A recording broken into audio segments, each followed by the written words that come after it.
അനന്തുവിന്റെ മരണത്തിൽ സർക്കാർ എടുത്ത നടപടികളിൽ വിശ്വാസമുണ്ടെന്ന് അനന്തുവിന്റെ അച്ഛൻ അജികുമാർ. വിഴിഞ്ഞം പോർട്ടിലേക്ക് ലോഡ് എത്തിക്കുന്ന വാഹനങ്ങൾ നിയന്ത്രിക്കണമെന്നും തന്റെ മകന് സംഭവിച്ചതുപോലെ മറ്റൊരാൾക്കും സംഭവിക്കരുതെന്നും അജികുമാർ പറഞ്ഞു.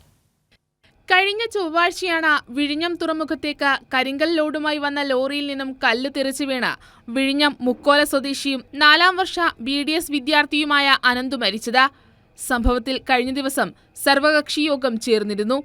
അനന്തുവിന്റെ കുടുംബത്തിനുള്ള നഷ്ടപരിഹാരവും ലോഡ് കയറ്റിവരുന്ന ലോറികൾക്കുള്ള നിയന്ത്രണവുമടക്കം നിരവധി തീരുമാനങ്ങൾ യോഗത്തിലെടുത്തിരുന്നു. സർക്കാർ എടുക്കുന്ന ഏതു തീരുമാനവും അംഗീകരിക്കുമെന്ന് അനന്തുവിന്റെ അച്ഛൻ അജികുമാർ പ്രതികരിച്ചു. സർവകക്ഷി യോഗത്തിൽ എടുത്ത തീരുമാനങ്ങൾ സർക്കാരിന് വിട്ടിട്ടുണ്ടെന്ന് പറഞ്ഞു. അപ്പോൾ സർക്കാരിൻ്റെ യാതൊരു തീരുമാനവും നമ്മൾ അതുമായിട്ട് സഹകരിച്ച് മുന്നോട്ട് പോകും.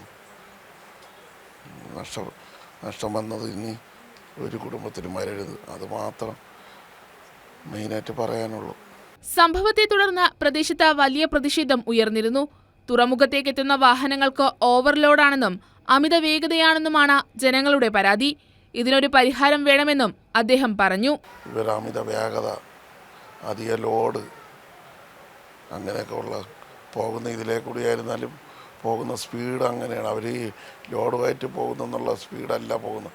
വീട്ടിനകത്ത് കിടന്നാൽ തന്നെ അവരായി ലോഡ് വെയിറ്റ് കയറ്റി പോകുന്ന ലോഡിൻ്റെ സൗണ്ട് കാരണം വീട് വരെ കുടുങ്ങും. കൈരളി ന്യൂസ്, തിരുവനന്തപുരം.